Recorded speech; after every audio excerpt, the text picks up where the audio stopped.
3% लोगों को खुश करने के लिए आप 85% लोगों को सैक्रिफाइस कर दोगे? उन्हीं के पास योग्यता है। देखो ना कितनी योग्यता है, गोबर खिलवा रहे हैं लोगों को, इतनी तो योग्यता है उनके पास। ऐसे लोग ग्राउंड पर उतरे हैं जिन्होंने यूनिवर्सिटी नहीं देखी अंदर से। ऐसे लोग यूनिवर्सिटीज की बात कर रहे हैं जो गए नहीं है, पढ़ा नहीं है जिन्होंने। और आप बात कर रहे हो वो जानते हैं अच्छे से। अगर उनको जानना होता तो उनको ये भी पता होता ना कि आपकी यूजीसी ने ये चीज़ बोली है कि इंस्टीट्यूशन डिस्क्रिमिनेशन लगातार बढ़ते जा रहा है। फिर पायल तड़वी कौन है? फिर रोहित वेमुला कौन है? बताइए ना। दर्शन सोलंकी कौन है? सब तो यहीं से निकले हुए बच्चे हैं ना। आप न्याय देना नहीं चाहते ना, ये चीज़ बोलो। आपको हर चीज़ वोट चाहिए, आपकी हर चीज़ आके रुकती है वोट बैंक। कभी भी न्याय इतने जल्दी मिला नहीं है ना। और हमारे लोगों के ऊपर बात आती है तो हमारे लोगों को ना लगातार सड़कों पर बने रहना पड़ता है। हमारे लोगों को ये चीज़ है कि वो ये डायरेक्ट आपके लिए थाली पे सजा के सब कुछ नहीं देंगे। मैंने पहले भी एक चीज़ कही थी कि ये रेगुलेशन लाना ये एक साजिश के तौर पर लाया गया था कि उन्हें पता था कि 3% लोग ज़मीन पर उतरेंगे, 3% लोग उतरेंगे, स्टे लगेगा, हमें दोनों तरफ के वोट मिलेंगे। हमारे पास में मेजॉरिटी वोट ओबीसी के भी आएंगे क्योंकि सरकार अपने आप को हितैषी बताएगी ओबीसी का कि देखिए हमने ओबीसी को इंक्लूड किया है इन सब चीज़ों में। यूजीसी गाइडलाइंस में ओबीसी इंक्लूडेड है। पर कमाल की बात ये है ना, हमारे सरकार की तरफ से जो वकील वहाँ पे जाते हैं वो एक बयान नहीं दे पाते। ठीक है, एक बार की सुनवाई में स्टे लग जाता है। और पहले तो 19 तारीख को नहीं थी, फिर 20 को हुई। ठीक है, अभी तक कुछ भी नहीं आया है, वहाँ से एक भी ऑर्डर नहीं आया। और आप लिख के ले लीजिए ना, आगे आने वाले टाइम में आने वाला है। हम लोगों को, अगर आप लोगों को ऐसा लगता है कि इतने जल्दी न्याय मिलने वाला है तो बिल्कुल नहीं, सड़कों पर निकलना पड़ेगा। और स्पेशली ओबीसी की कैटेगरीज जिनके तौर पर इस चीज़ को लाया गया है, जिनको इंक्लूड करके ये बवाल इतना मचा है ना, उनको भी सड़कों पर उतरना पड़ेगा। वरना हमारे लिए तो क्या SC/ST एक्ट है ऑलरेडी, है ना। SC/ST सेल्स बने हैं इंस्टीट्यूशंस में, हम लोग और उसको मजबूत करने का काम करेंगे। लेकिन अगर आपको इंक्लूड किया जा रहा है तो आपका रिप्रेजेंटेशन भी होना जरूरी है ना। अब देखिए आज जाट सम्मेलन हुआ है तो अब ओबीसी के लोग भी बाहर आ रहे हैं, तो क्या लगता है? नहीं, ये अच्छी बात है। और मैं आपको एक चीज़ और बता देती हूँ। जैसे जैसे ये मुहिम आगे चल रही है, जैसे जैसे अम्बेडकराइट मूवमेंट आगे चल रहा है, ओबीसी की कुछ कैटेगरीज में, सबको नहीं बोलेंगे, पर कुछ लोग बाहर निकल के आ रहे हैं, अपनी बातें रख रहे हैं। पर आबादी आपकी 52% की आबादी है ना। आप लोगों को समझना पड़ेगा, इतने चंद लोगों के आने से कुछ नहीं होता। 15% SC लोग भी निकलते तो भी ये सरकार नहीं झुकती है यार। तो आप बताइए, आपको समझना पड़ेगा जो संसद में लोग बैठे हैं वो पूरी तरीके से आपकी नहीं है। 2-3 नेताओं का बाहर निकलने से इस देश में कुछ बहुत बड़ा बदलाव नहीं आने वाला है। आप अभी भी माइनॉरिटी में, आपको समझना पड़ेगा। डॉक्टर अंबेडकर गला फाड़ फाड़ के ये चीज़ बोल के गए हैं कि आप लोग माइनॉरिटी हो, सोशली आप लोग माइनॉरिटी हो। आपको समझना पड़ेगा इस चीज़ के बारे में कि जब तक आप लोग एक साथ में आके लड़ोगे नहीं, कुछ नहीं होने वाला। आपको बहुत आसानी से भटका दिया जाता है, आपको धर्म के नाम पे भटका दिया जाता है, आपको जातियों के नाम पे भटका दिया जाता है। लेकिन कब तक? शोषण तो आप ही के ऊपर होगा ना। अब आप बताइए, पालम की घटना में ओबीसी मरे ना, ठीक है, पालम की घटना में ओबीसी मरा, जौनपुर की घटना में ओबीसी मरे, यादव भी लगातार मर रहे हैं। हमारा तो पूरी हिस्ट्री रही है, हमारे ऊपर तो उत्पीड़न होते ही आ रहा है। लेकिन अब तो आप लोग भी उनकी नज़रों में हो ना। तो आपको समझना पड़ेगा ना ये चीज़। जब आपके ऊपर अत्याचार हो रहे हैं, आपके ऊपर सारे डिस्क्रिमिनेशन हो रहे हैं, आपके ऊपर ही वो लोग उत्पीड़न कर रहे हैं, तो आप लोगों की बात आप लोग नहीं करोगे तो क्या हम लोग करेंगे? हम लोग तो सड़कों पर निकले ही हुए हैं, अभी से नहीं, बहुत पहले से। हाँ, SC/ST एक्ट के ऊपर क्यों ना हो, 13 पॉइंट रोस्टर की बात क्यों ना हो, किसान आंदोलन क्यों ना हो, हम तो हर जगह जा रहे हैं ना। आप लोग कहाँ आ रहे हैं? आपके नेता निकल के आते हैं तो आप लोग कितना सपोर्ट करते हैं? आप लोगों की जनसंख्या आती है RSS की शाखाओं में, आप लोगों की जनसंख्या जाती है जब मंदिर मस्जिद की दौड़ चल रही होती है, यही सारी चीज़ें हो रही होती हैं। आप लोगों को समझना पड़ेगा ये सारी बात। लेकिन जो कहा गया कि भाई यूजीसी जो है हिंदुओं को बांटने के लिए ये इस तरह के रेगुलेशन ले। अरे सर, हमारी बात आती है तो सारे बांटने का ही काम हो जाता है। हमारी बात आती है ना तो उन लोगों को ऐसा लगता है हम लोगों को अलग करने का काम किया जा रहा है। जब बात रिजर्वेशन की आई थी तो गांधी जी ने भी ये चीज़ बोली थी कि मैं लोगों को बंटने नहीं देना चाहता, क्योंकि हमारे हक की बात आएगी तो आप लोगों को ऐसा लगेगा कि हम बांट ही रहे हैं सब कुछ। तो हक कब मिलेगा? जब बांटा नहीं था, जब हम लोग सब एक थे, जब हमारे पास में हक नहीं थे, तब कौन सा अच्छी सिचुएशन थी हमारी? तब भी तो दलित मर रहे थे ना। इंस्टीट्यूशन में अभी यूजीसी नहीं है, फिर भी डिस्क्रिमिनेशन 118.4% है ना, बढ़ रहा है ना। यूजीसी नहीं है फिर भी बढ़ रहा है ना। यूजीसी आ जाएगा तो हो सकता है कम हो जाए। लाके तो देखो, जब तक इम्प्लीमेंट नहीं करोगे ग्राउंड में। कमाल की बात है, इंस्टीट्यूशन की बात हो रही है, इंस्टीट्यूशन में NEP ला दिया जाता है जिसका कोई वैल्यू नहीं है। लोग परेशान है, स्टूडेंट परेशान है, लेकिन बिना मुद्दे के आप लोग ला लेते हो। और यूजीसी की बात आती है, आप लोग सड़कों पर उतर जाते हो। ऐसे लोग ग्राउंड पर उतरे हैं जिन्होंने यूनिवर्सिटी नहीं देखी अंदर से। ऐसे लोग यूनिवर्सिटीज की बात कर रहे हैं जो गए नहीं है, पढ़ा नहीं है जिन्होंने। और आप बात कर रहे हो वो जानते हैं अच्छे से। अगर उनको जानना होता तो उनको ये भी पता होता ना कि आपकी यूजीसी ने ये चीज़ बोली है कि इंस्टीट्यूशन डिस्क्रिमिनेशन लगातार बढ़ते जा रहा है। फिर पायल तड़वी कौन है? फिर रोहित वेमुला कौन है? बताइए ना। दर्शन सोलंकी कौन है? सब तो यहीं से निकले हुए बच्चे हैं ना। आप न्याय देना नहीं चाहते ना, ये चीज़ बोलो।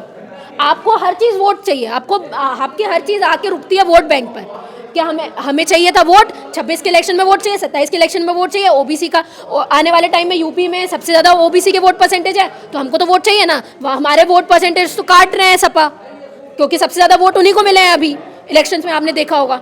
तो अब उनको चाहिए कि हमके पास वो ओबीसी का वोट कैसे आएगा, तो उनकी बात कर दो, पीडीए की बात कर दो, दलितों की बात कर दो, अति पिछड़ों की बात कर दो। न्याय देने की बात आएगी तो हम देंगे नहीं। इसी सरकार ने जातिगत जनगणना की बात करी थी ना कि हम करवाएंगे, करवाया अभी तक, निकले ग्राउंड पे नहीं ना, क्योंकि हर चीज उन्होंने वोट बैंक बना के रखी है। करवाएंगे 2027। अरे ये करवाते ही रहेंगे ये। अब आप बताइए, विमेन रिजर्वेशन बिल पूरी तरीके से पास हुआ, कितना इंप्लीमेंट हो रहा है? हुआ इंप्लीमेंट? हम तो, दूसरी बात है कि ओबीसी इंक्लूड नहीं है इसमें, ओबीसी की महिलाएं इंक्लूड नहीं है, पर जब बात है विमेन रिजर्वेशन बिल की तो आपको इंप्लीमेंट कर देना चाहिए था ना। किसका इंतजार कर रहे हो? क्या अभी तक विधानसभा ही हम लोग डिसाइड नहीं कर पा रहे हैं कि किस विधानसभा में कौन कौन होगा? पहले जब तक पूरी चीज डिसाइड नहीं हो जाती तब तक हम लोग ये लागू नहीं करेंगे। हर चीज के तो तुम्हारे पास बहाने तैयार होते हैं यार। मैडम, इसका विरोध किया गया इस फैसले का, कुछ लोगों ने ये कहा कि गधों को घोड़ा बना। कौन कुछ लोग है? कौन कुछ लोग है? आप मुझे बताओ। हाँ, तो बस आ गई ना बात, वहीं अटकती है ना सर। देश उनसे नहीं चलता, देश उनकी बातों से नहीं चलता है। वो 3% लोग हैं, ठीक है, उनके लिए सारे तंत्र हैं पहले से, उनके लोग बैठे हुए हैं वहाँ पे, उनके लोगों ने आज तक हमारे ऊपर शोषण नहीं किया है। देश की आबादी 85% लोग हैं, ठीक है, इनके अगर 3% लोगों को खुश करने के लिए आप 85% लोगों को सैक्रिफाइस कर दोगे? योग्यता से उन्हीं के पास योग्यता है।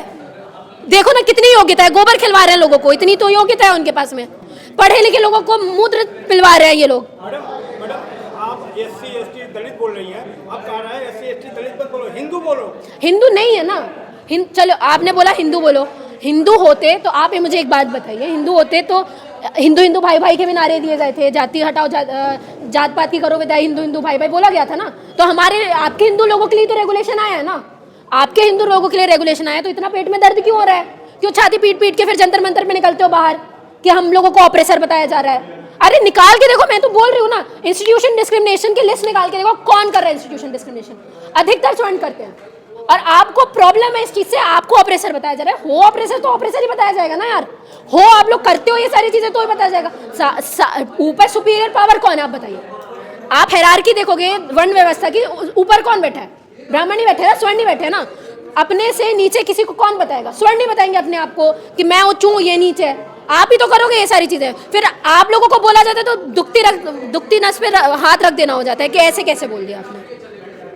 लेकिन अब वो ये भी कहते हुए नजर आए कि जातिवाद जो है अब नहीं होता है, पहले होता था। अरे सफा नहीं, ये फालतू की बातें, ये फालतू के क्लेम दिए जाते हैं लोगों को कि जातिगत भेदभाव नहीं है। लगातार जातिगत डिस्क्रिमिनेशन बढ़ता जा रहा है, इंस्टीट्यूशन में भी बढ़ रहा है, बाहर भी बढ़ रहा है। अभी आप बताइए, अगर सारे ही आपके हिंदू है तो होली के उत्सव पे, होली के टाइम पे ही इतने डिस्क्रिमिनेशन हमारे सामने बाहर आ जाते हैं, ठीक है। जौनपुर की घटना आ जाती है, पालम की घटना आ जाती है, उत्तम नगर की घटना आ जाती है, बुरारी की घटना आ जाती है। हर जगह तो आप लोग डिस्क्रिमिनेशन ही कर रहे हो। कई चीजें तो ऐसी हैं कि कई हम लोगों को, कई मुद्दे ऐसे जो हमारे सामने ही नहीं आते, कई रजिस्टर ही नहीं होते।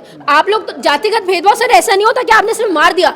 जातिगत भेदभाव होता है वो टोंट मारना भी, कि तुम मूल्य हो, या तो तुम शूद्र हो, या तो तुम चमार हो, या तो तुम क्या कहते हैं, या तो तुम भंगी हो। ये बोलना भी जातिगत डिस्क्रिमिनेशन है।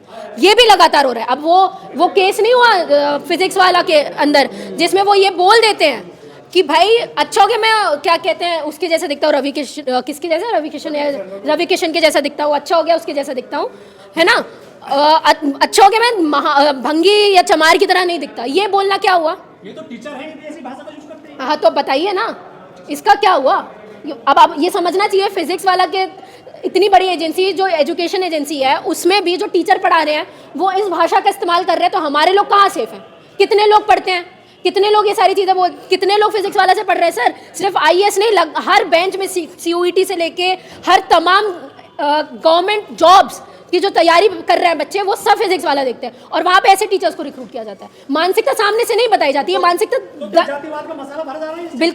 बिल्कुल भरा जा रहा है, बिल्कुल भरा जा रहा है। वो टीचर्स को ऐसे सामने लाके इनडायरेक्टली बताना, वो तो अच्छा हो गया बच्चों ने रिकॉर्ड किया वो चीज़, बच्चों को पता है कि ये डिस्क्रिमिनेशन है, इसलिए वो चीज़ वायरल हुई, इसलिए उनको हटाया गया, ठीक है। वरना ऐसा नहीं होता तो इसको नॉर्मली जैसे तौर पर लिया जाता है ना, वैसे लेके छोड़ दिया जाता। ये बहुत आसानी से बोल देते कि कुछ नहीं है, सारी चीज़ें बहुत नॉर्मल है।